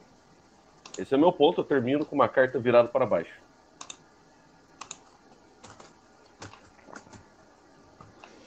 Muito bom. Antes de voltar ali, continuar ali, o Fernando colocou isso, né? Eu acho que é essa questão em cima ali, né? De que ele chuta a ideia, ele levanta a peteca, né? E deixa. Eu acho que é um ponto, né? De que é importante. Eu acho que ele não tem que dar realmente todas as. Ele está fazendo muitos diagnósticos, né? Da sociedade atual. E como você tem muitos diagnósticos, não é exato, né? Também eu acho assim, não é aquela coisa, não é isso e pronto. Né? Então, mas eu acho que ecoa muitas coisas. Quando a gente vai lendo, pelo menos eu vou lendo, eu vou falar, realmente, né? Isso faz sentido. Tem muitas coisas que eu discordo, né, dele, alguns pontos que eu acho que é normal, né, a gente discordar, mas eu acho que ele dá essa liberdade, né, para a gente discordar dele, com certeza. Mas acho que é de colocar essas questões, né, que estão acontecendo e de a gente perceber elas realmente, né? E você vê que tem outros autores que estão percebendo isso, né? Aquele livro Repicracia, o Borgman, que já tinha pensado antes, mesmo Jacques Ellul, então, antes das redes sociais, né, se quer imaginar as redes sociais, computadores, né, e tal, conviveu com o início ali dos computadores, você vê que eles estão falando algumas coisas que estão na sociedade que a gente vai sentindo, que vai mudando do que era antes, não com saudosismo, né? Não no sentido de que aquela sociedade era melhor, né? Não acho que não é esse sentido, né? Naquele tempo é que era bom, todo mundo sabia que existia o outro e tal, todo mundo vivia em paz e harmonia, né? Mas de perceber como essas questões, né, de que a gente não dá atenção para o outro, a gente se explora e vem de dentro, né? Que a gente acaba não vendo que a gente não precisa ficar satisfeito com isso. Eu acho que é aquela questão do pêndulo, né? Também que a gente tem sempre na história, que naquela época tinha outros tipos de exploração, né, como lá a sociedade da disciplina. Então, nas fábricas, aquilo lá era ruim. Agora a gente vê o tipo de microtrabalho, né, que o cara tem que pegar e fazer mais entregas, né, porque ele ganha muitos centavos, então ele mesmo se explora, né? Então olha a diferença, antes era lá, tinha, né, o funcionário lá na empresa e tal, né? Eu tô lendo um livro que é o Germinal, do Zola, né, que ele descreve o trabalho nas minas no século XIX, trabalho nas minas de carvão na França no século XIX. Ele vê lá, né, os patrões, né, explorando e dando um salário super baixo, né, tem o filme também, dando um salário super baixo para eles sobreviver ali, né, com muita dificuldade, né, e o patrão que está explorando, né? Então esse filme, o livro, inclusive, né, o Germinal fica contrapondo sempre, né, a classe trabalhadora, de repente daí coloca lá os burgueses, né, eles falam assim, a gente vai ter que baixar o lucro e assim, a gente vai passar por dificuldade, e é meio irônico, porque os caras estão lá tendo um jantar, né, super regado, muito vinho e muita comida e tal, e eles, a gente está passando por dificuldades agora, né, e de repente vai para a vida dos mineiros. Só que hoje é isso, né? É diferente. É isso. A pessoa, né? É só mais uma entrega, só mais um pouquinho, né? Aqui no trabalho. Então você vai para casa e você continua trabalhando, né? Essa exploração, que eu acho que essa é a grande diferenciação. Antes era uma coisa de fora que vinha, então era mais fácil de você reconhecer, falar assim, não, ó, patrão lá que é o cara, né? Ruim e tal.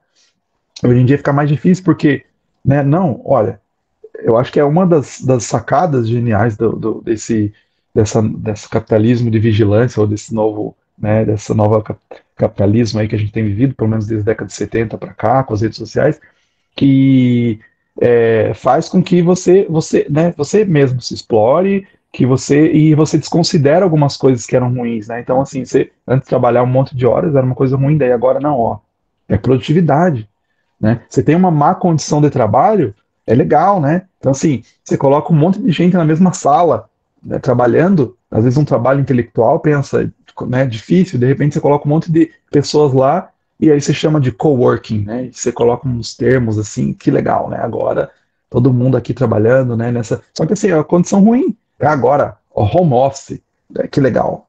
Você trabalha no conforto do seu lar. Só que aí você trabalha, você atende o WhatsApp de madrugada e tal, do chefe, né? Você tem que render. Então, acho que essa diferenciação, e assim, ele não pontua isso, né, quando começou e tal, mas assim, se você lê outros estudos, você vê que na década de 70 começou a ter essa diferenciação, e com redes sociais e com essas formas de comunicação que a gente tem hoje, acelerou isso, né, bastante. Ô Luiz, tanto que no livro, mais lá pro final, ele tem um negócio que diz assim, na era moderna existia opressor e oprimido, hoje eles são a mesma pessoa. Spoiler aí, né?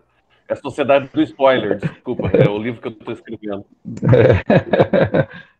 Amar o que faz, você precisa amar o que faz, né? Peraí, tinha pessoas que tinham levantado a mão. Quem que levantou a mão? Baixaram a mão? Fui eu. Pode falar então, Naís. Só nessa questão mesmo de ele dividir entre era viral e era imunológica, eu também entendi que foi meio que só um gancho metodológico que ele fez para discutir o assunto, né? Mas, na minha opinião, ele ainda fez de um jeito bom, porque tem determinados autores que, quando eles vão fazer assim, relações de similaridade com fatores que são biológicos, eles acabam descambando para o determinismo, para o naturalismo, e assim, o fato do Bill não ser, digamos assim, um cientificista, você disse até que ele é cristão, acaba fazendo com que ele faça isso muito bem, né? Ele não chega a levar essas relações, né, de similaridade que ele pega com temas que são mais biológicos para um caminho determinista, naturalista, positivista, mesmo porque ele até pega a categoria neuronal, né, que é uma categoria assim que envolve mental, né? É corpo, mente, comunicação, os meios. Aí eu acho assim que realmente acaba sendo metodologicamente limitado, questionável, mas ele ainda fez de um jeito muito bom. Uhum. Exatamente, eu acho que é mais, assim, metafórico mesmo, né, do que realmente às vezes, uma coisa exata, né? Não, assim, a gente é isso e pronto. Eu acho que, assim, são questões para a gente pensar. Eu acho que, assim, todo o livro ou todo o conceito que vai falar, né? Não, a gente vive nessa sociedade assim, né? Então, eu acho que não é isso, né? Ele não quer falar assim, por exemplo, sociedade do cansaço, né? Então, a gente vive e só tem isso, né? É só isso, é só cansaço, né? É só isso. Não, mas é uma sociedade que contém isso, né? Eu acho que é nesse sentido, né? É uma sociedade que um dos traços dessa sociedade é isso, né? A sociedade, então, da mesma forma que, por exemplo, né, a Shoshana Zuboff vai falar, sociedade da vigilância, né? São aspectos dessa mesma coisa que a gente está vivendo, né? Então, eu acho que essas questões neuronais é uma das questões principais, né? Isso, eu acho que não é que define que não existe mais, né, questões imunológicas. Claro que a gente vê, né? Existe, a gente consegue restabelecer o outro, né? A gente consegue ainda, a gente tem, inclusive, né?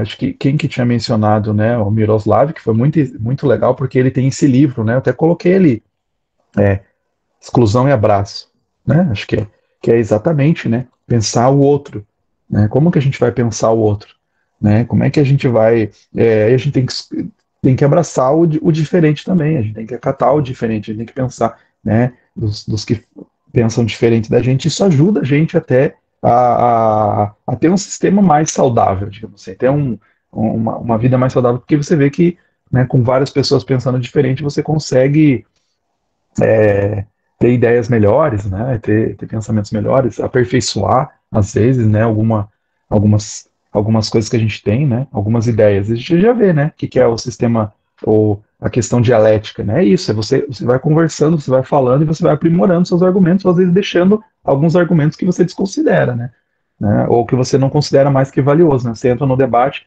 você vai conversando e de repente ilumina algumas coisas que você não tinha pensado, né. E a gente tem essa dificuldade bem grande, né, de vestir o sapato do outro, né, que é uma coisa no inglês, né, que é muito comum, né, vista o sapato do outro e ande uma milha para ver como que você se sentiria, né. A gente tem essa dificuldade bem grande, né. Você pensa assim, não, como assim a pessoa pensa diferente? Não pode, não tem como. Ela tem que pensar dessa forma. E a gente vai, com as bolhas na internet, a gente vai ficando muito forte. Por isso que ele fala, né, a globalização é contra esse sistema imunológico, porque ela todo mundo vai ficando igual, né? Então, nas redes sociais, a gente vai construindo as nossas bolhas, né? É isso que esse livro, né, O Filtro Invisível, né, ele vai mencionar sobre isso, né, que a gente tem bastante sobre essa questão das bolhas e tal. A gente vai procurando os iguais, né? A gente procura os iguais, a gente não procura os diferentes, né? E aí eu acho legal isso, né, que ele vai mencionar o Byung-Chul Han, né? Vai mencionar sobre a questão dos rituais, que você vai numa comunidade, numa igreja, onde você tem pessoas diferentes. E daí você fala, nossa, nem todo mundo, né, curte isso aqui, né? Nem todo mundo gosta disso aqui. Tem pessoas que não gostam e acham que é ruim e tudo bem, né? Mais alguma coisa, gente? Luiz. Mais uma palavra aí. Primeiro, bom dia. Prazer estar com vocês. A primeira vez que eu participo desse grupo. Gostei bastante. Queria só acrescentar algumas coisas a respeito desse conceito de negatividade que ele trabalha nesse livro, Sociedade do Cansaço, mas também num outro, não sei se vocês têm familiaridade com ele, que é esse desaparecimento, ou melhor, favor fechar os olhos. E nesse favor fechar os olhos, ele mostra que o conceito de negatividade para ele ganha uma nuance a mais, eu diria. Porque se na Sociedade do Cansaço ele coloca como sendo algo psicológico também, né, dessa necessidade de estar sempre bem e tal, aqui ele fala a respeito da negatividade como sendo a nossa incapacidade de dizer não, sabe, para as requisições à nossa volta. E isso faz com que a gente entre num processo de sempre aceleração e somatória de atividades à nossa volta. E produz o que ele vai dizer que é uma falta de conclusão, que a conclusão pressupõe, né, começo, meio e fim, e para isso você precisa delimitar um campo, você precisa dizer não para tantas outras coisas para poder conseguir chegar ao final de uma determinada atividade. Então, eu acho muito interessante isso também, porque é um traço, né, do nosso tempo. Ele vai falar também da conclusão como sendo algo semelhante a um silogismo, né?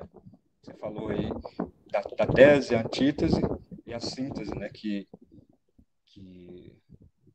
é realmente a conclusão, e aí isso abre espaço também para alteridade, né? E quando você não tem a conclusão, tudo que você tem é a fragmentação das atividades, e por isso vem a perda de sentido, né? Porque ele compara a conclusão à narrativa, né? Uma unidade de sentido que tem começo, meio e fim. Quando você não conclui, você entra no colapso de sentido também. Então, esse é mais um traço do nosso tempo que rejeita a negatividade, né? Então, por não dizer não, acaba por ter todos esses problemas aí que ele trabalha. Uhum.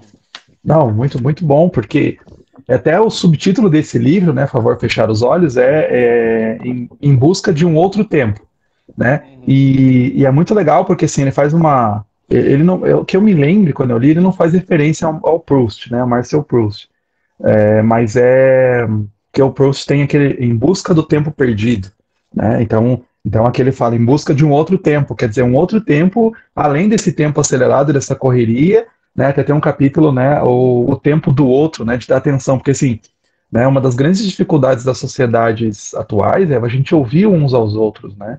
Então assim, você dá atenção para o outro, ouvir o outro, né? E eu acho que faz uma diferença bem grande nisso que a gente está falando, né?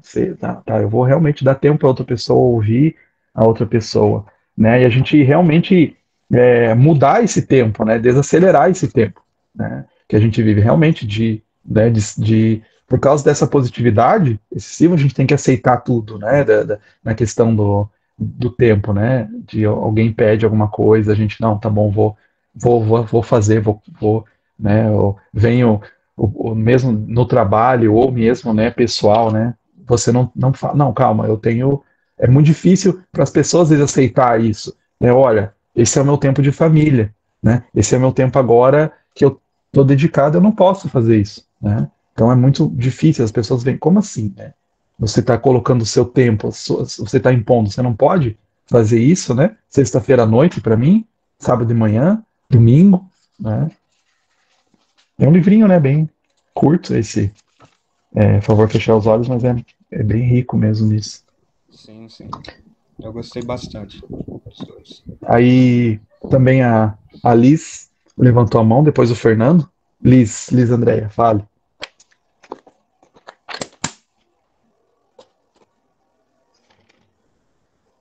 Tá mudo. Oi, estão me ouvindo? Eu tô torta aqui para vocês também. Tá tudo Mas bem? Estão conseguindo me ver? Agora sim. Certinho. Então, bom dia. Primeiro quero dizer, Luiz Adriano, que é muito especial poder ter esse tempo aí com você e com o grupo, porque é tão necessário a gente ter essas discussões. Esse material do Byung-Chul Han, não só o primeiro livro, mas a contribuição dele para nós nessa época, eu acho muito relevante. Ele abre alguns processos de consciência de que momento é esse que a gente está de sociedade, como isso implica, né, nos modos de vida, de trabalho e de valores. Então, eu acho essencial. Parabéns por essa iniciativa. Eu acompanho bastante essas leituras também do Byung-Chul Han, e esse conceito do capítulo inicial, ele é fundamental, esse conceito da sociedade de desempenho, e que, assim, eu vejo que é importante a gente ter essa consciência da diferença de momento social, e que, de fato, quando ele fala da sociedade neural, ele está falando de uma internalização do controle, né? E essa negatividade, a falta de negatividade como, desculpa, a última pessoa que falou, eu não sei se é Jader, eu também entendo assim o conceito dele, de que é uma ausência de nãos, ausências de limites, e que a positividade exagerada que tem hoje não é só no discurso do direito de ser feliz e da não aceitação dos limites ou das dificuldades, né? Mas é principalmente em não termos limites. Agora cada um pode ser o que quiser, fazer o que quiser, tudo é aceitável, e por isso todos esses discursos também de diversidade, porque todas as versões são aceitáveis de tudo, né? E o próprio sujeito fica sem limites. Então, é bem interessante a gente perceber como essa falta de limites, ela coloca, e a falta do não, o limite principal, daí já o Yalom, né, que é um autor da psicologia, do existencialismo, vai falar que o principal limite que a gente tem na existência é da finitude. E se a gente for olhar a aplicação disso na compreensão da espiritualidade, hoje o Deus, as pessoas são o seu próprio Deus, né? Elas levam sobre os seus ombros o peso de ser o seu próprio Deus, ou até, inclusive, quando articulada com estruturas religiosas, religiões que são centradas no sujeito, no que ele sente, no que ele percebe, no que ele quer, que assim, Deus vai fazer agora porque eu mandei, né? Essas coisas, então, o que fragiliza muito esses referenciais. Então, há uma sociedade de excesso de positividade por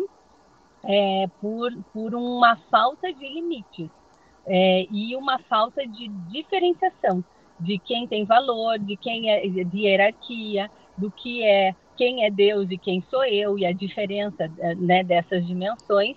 E isso traz, assim, também a flexibilidade das relações, dos vínculos. Então, a família se dissolve muito facilmente e impõe ao sujeito uma solidão, porque não importa mais a minha história familiar e social, não importa mais os meus grupos, porque eu me vinculo a eles para responder aos meus objetivos individuais e não por uma questão coletiva, e aí as pessoas pulam de igreja em igreja, porque essa igreja não me faz mais feliz, né? Então, eu não estou ali por um algo maior, por algo coletivo, eu estou ali por mim. Se eu não chorei no culto, não foi bom, né? Então, e desse tipo de coisa. E essa sociedade autorreferente que traz esse discurso de que tudo é possível e de que tudo só depende de você. E isso fica muito pesado ao sujeito, que vai viver na solidão. E essa é a grande questão que leva as pessoas ao adoecimento mental. É a solidão, é a crise das relações consigo mesmo, com o outro e com o grande outro, né, as referências transcendentes. E diante de fracassos, as pessoas não têm para onde elas se sentem envergonhadas, porque o fracasso passa a não ser aceito nessa sociedade da ditadura do sucesso. E envergonhadas, elas então não pedem ajuda. E isso piora muito a condição emocional. Tanto é que a Brené Brown, né, que está fazendo super sucesso aí, que é uma pesquisadora americana, ela tem uma inserção muito interessante ao fazer as pessoas olharem que a vulnerabilidade faz parte da existência humana e que está tudo bem a gente não conseguir sempre. E o burnout, o Byung-Chul Han mesmo vai falar que é essa implosão de si, né? Ele não é o cansaço, é um cansaço generalizado, é um cansaço de tudo, porque eu não posso ser humano. E aí outros autores vão falar de como a gente está vivendo como homo-deus, né? Eu acho que o Byung-Chul Han não coloca esse termo homo-deus, mas o Yuval Harari, o Luc Ferry, outros, né, vão trazer. E eu acho que mostra muito. A gente está tentando ser Deus, exigindo mais da gente do que a gente pode, mais do outro. A gente não tolera o ser humano, né? E não tolera nem a nós mesmos, nem ao outro, e por isso vivemos na solidão, e o custo disso é o adoecimento, o burnout, a falta de sentido, né? A gente implode por uma falta de sentido. E onde é que fica a relação espiritual aqui? É porque esse Deus do grande Deus, né, que nos dá segurança, ele passa a ser colocado dentro dos referenciais humanos e a servir as vontades humanas. E aí ele deixa também de cumprir seu papel de proteção em saúde mental ou de sentido, porque ele fica fragilizado nessa relação com a espiritualidade. Então, parabéns, Luiz Adriano, muito bacana ver essas discussões, e eu acho essencial a gente ter essa clareza. É um tempo diferente, sim, de internalização de controle, de louvor ao próprio homem, dizendo que nós podemos tudo a qualquer momento e que e que a autoexploração está nisso, né? Eu é que não sou suficiente. Essa sempre a mensagem. Demais porque o que você está fazendo não é suficiente. Né? E aí a gente se explora mais nessa imagem em busca de ser homo Deus, né?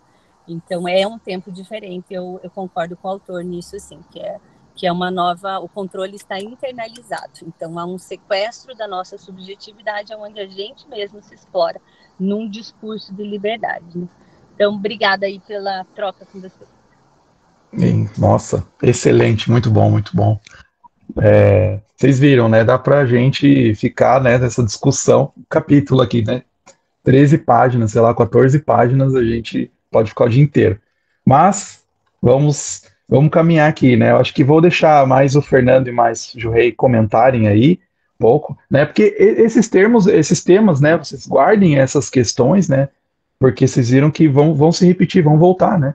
Essas questões. E obrigado, Liz, pelo comentário também, foi muito bom, excelente. Então vai lá, Fernando, depois Juhei. Não, assim, só fazer uma provocação. Eu gostei bastante, bom, dos dois comentários, né? Até acho que eu vou tentar juntar um pouco, porque até vou trazer um assunto aí de terapia minha, né? que eu converso bastante com o terapeuta, que é essa questão de você finalizar, de você colocar uma conclusão nas coisas, né? Eu não sei vocês, mas eu tenho essa dificuldade às vezes você pega um problema para resolver, pode ser um problema técnico, pode ser um problema mais intelectual, e aquilo fica na sua cabeça, né? E assim, e você não almoça, você não dorme enquanto aquilo não resolve, né? E parece assim que a atividade não coloca esse período de conclusão, de tipo, ok, vou pendurar isso aqui, depois eu volto, né? E agora eu vou almoçar com a minha família, eu vou brincar com os meus filhos. Eu acho que a gente está tendo essa dificuldade de colocar uma pontuação temporal, né, nas nossas atividades, que eu acho que é uma coisa que existia em Israel, que a gente vê, né, assim, 6 dias você trabalha, o 7º é o dia do sabat, né, de você reunir com as pessoas, e parece assim que a gente tenta fazer isso hoje, mas é uma coisa penosa e difícil, porque você sente assim, você não consegue desligar, né, você pode até falar assim, tá, eu não vou resolver isso agora, mas você fica pensando, e você fica impaciente, né, então isso é uma coisa que vai acontecendo. E até semana que vem eu vou apresentar um trabalho aqui sobre a ideia de perseverança na ciência, né? Então, assim, como uma virtude científica, epistêmica, né? A ideia do cientista perseverar num resultado e algo. Que pode virar um vício, né? Pode virar uma obsessão também. E a gente tem histórias disso, do cara que ele não dorme, ele não come, ele não faz mais nada, ele tá ali, ele quer fazer aquele negócio funcionar, né?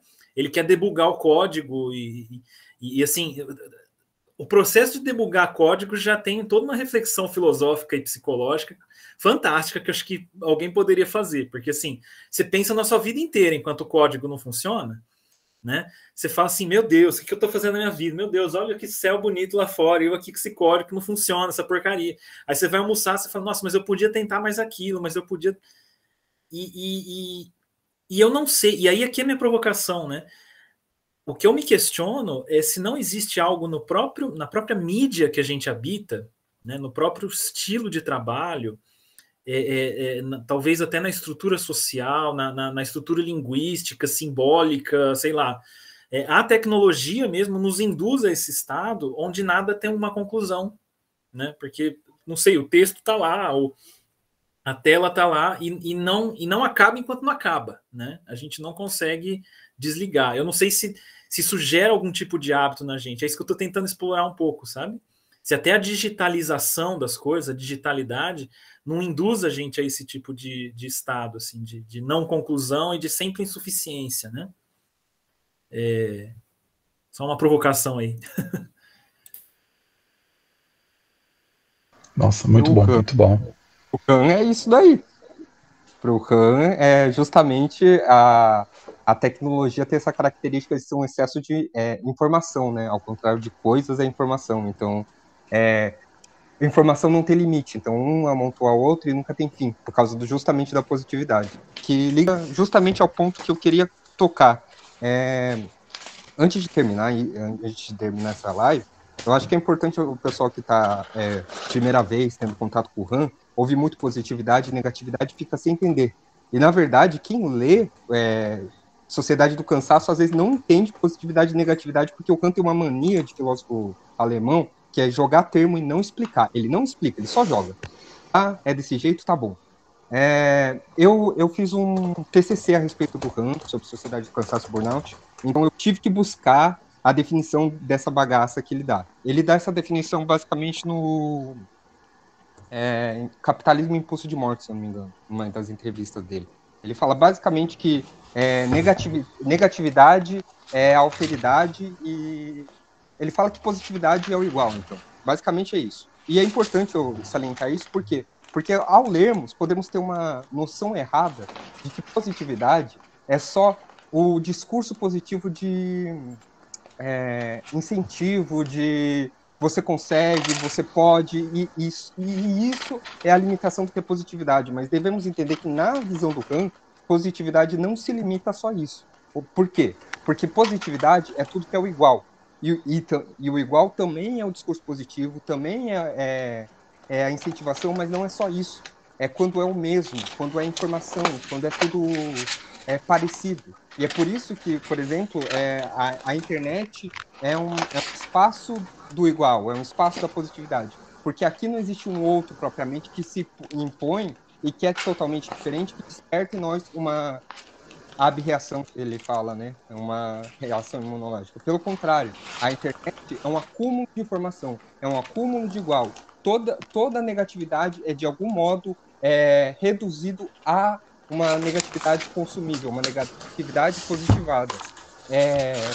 Já estávamos falando sobre Black Mirror e tal, e tem um episódio lá que é aquele episódio que o cara tá no reality show, que ele tem que conquistar pontos pra caramba, e no final ele quer desafiar o sistema, mas o que acontece? Ele acaba justamente fazendo parte do sistema. Toda a negatividade dele é consumida para se tornar parte do sistema, e é isso que a internet torna a negatividade parte do sistema. Então podemos olhar na internet, por exemplo, principalmente o Twitter, pessoas cheias de negatividade, mas uma negatividade consumível, é exótico ainda, né? É uma negatividade que você visita o perfil para ver, ou se não visita o perfil, simplesmente você isola no cantinho e tá tudo bem. Não é uma negatividade do outro que se impõe e vai gerar em você um bloqueio, um outro que não é você, que você fala, isso daqui eu não consigo entender. Um bom jeito de entender a negatividade é através da alimentação, porque, por exemplo, o exótico, a negatividade positivada, é tipo sushi, sashimi, que todo mundo vai num restaurante para comer. Isso é exótico, isso é diferente, isso daí não é da cultura, isso daí é uma negatividade exótica. Agora, você consegue comer um povo vivo? Os asiáticos têm mania de comer povo vivo. Isso daí já é estranho. Isso daí não é mais exótico. Isso daí você tem uma reação de nojo. Você tem seu sistema imunológico reage a essa situação. Então, quando o Kant fala de positividade e negatividade, ele fala justamente também de mais e de menos, entendeu? Eu não sei se eu consegui explicar muito bem, mas eu acho que era bom fazer essa diferenciação. E por fim, agradecer ao Luiz Adriano, que foi graças a ele que eu tive contato com o Bitcoin, ele nem sabe, que foi graças a uma palestra dele sobre C.S. Lewis e o transhumanismo, que eu despertei a curiosidade muito fã, e graças a isso eu passei na faculdade e agora sou psicólogo. Obrigadão, Luiz Adriano. Poxa, que legal, que legal. Tô curioso para ler esse TCC aí, hein? Você tem que passar pra gente, né? Se você não for querer guardar para publicar. Então... publicar. Para você eu passo, né? Já está pronto os moldes da BNT. Que legal, que legal, não, que legal. Então a gente quer ler, com certeza, esse livro publicado aí, hein? Porque realmente, que legal, muito bem colocado, assim. Eu acho que isso é legal. A gente vai caminhando aqui para o final, né, também. Mas isso é legal, assim, né? Eu gostei muito dessa dinâmica de grupo, né? É isso que pessoas de posicionamento diferente, né? Psicólogos e tal, engenheiros aí, até engenheiros a gente tem aqui, né? Tá louco. A gente vê, né, que dá uma riqueza bem grande, né? Percepções diferentes, de modos de pensar diferentes, a gente vai adicionando aqui. Então, acho que isso trouxe uma riqueza bem grande, né? Não só uma palestra, né? Eu acho que isso é o legal da ideia do Clube do Livro, né? Não só uma palestra, mas realmente a gente ler junto, sentar junto e ver, né? E não tem isso, né? É legal porque não tem essa coisa, né? Ah, é desse jeito que você lê. Que você vê que o filósofo a gente tem essa dificuldade, né? Você vai ler e daí tem umas percepções diferentes, você vê, não, ele quer falar isso, exatamente isso. Mas não é bem definido, né? O próprio Bicho Han tem muitos conceitos, né? Que ficam soltos aí, né? E que a gente precisa ir aprofundando, né? Aprimorando. Né? Então, bem colocado aí. Tá? E realmente, né? Acho que a gente vai desdobrar isso, né? A Lívia colocou ali um comentário, né? A sociedade do cansaço é o resultado do modelo da sociedade que vivemos. Uma sociedade negligente politicamente que geram problemáticas sociais e criminosa síndrome de salvadores do mundo. No final, somos vítimas de um mundo opressor e mercadológico, né? A ideia da gente pensar, né? Refletir aí e como que a gente pode também, né? Modificar e tal, né? Isso aí. A gente vai voltar muito, né? Eu acho que foi muito bom isso, porque a gente vai se desdobrar em vários outros, a gente vai voltar nesses termos, né, nesses conceitos, então é bem legal. E colocando, e depois a gente vai relembrando, né, o que ele quer falar aí, né, o Rei bem colocou, né, o que ele quer falar sobre positividade, queria falar sobre negatividade, né, que inclusive a gente vai ter que voltar nisso, porque ele vai falar mais vezes, né, e é um conceito, inclusive, que já está lá no Heidegger, inclusive, né, essa questão do outro, ele menciona nas notas de rodapé, né, do outro, do próprio, né, da negatividade, são conceitos que estão presentes lá no Heidegger, então ele já está pensando antes, né, dessa sociedade que a gente vive hoje, né? Então como que se encaixa? Isso se encaixa bastante com o Hegel também. O Hegel comenta bastante sobre essa negatividade, positividade. Depois eu mando no grupo também uma palestra sobre negatividade e positividade em Hegel. Eu acho que o Han bebe muito também dessa fonte, na minha opinião.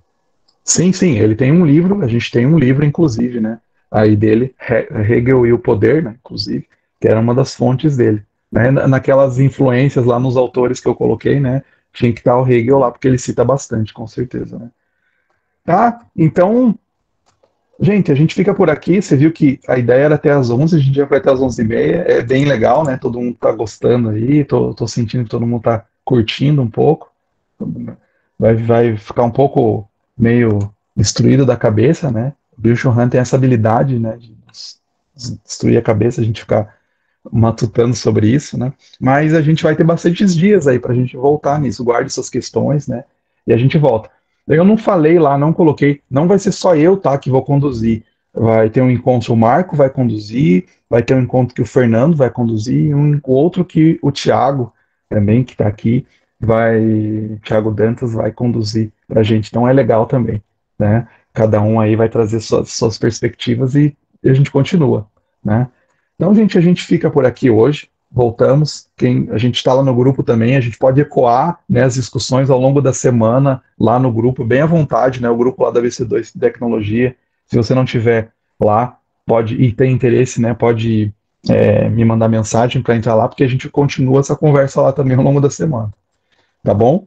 Então, ficamos por aqui, a gente tem então o próximo encontro, né, dia 15 de abril, mais ou menos daqui a um mês, né, a gente tem esse próximo encontro aí, a gente vai ler os capítulos 2 e 3, tá bom? Então ficamos por aqui, gente, muito legal estar com vocês, gostei bastante aí, tá? Então, beleza. É isso, ficamos por aqui, até o próximo encontro. Valeu, até gente. Até mais, gente. Valeu. Tchau. Tchau, tchau. Tchau.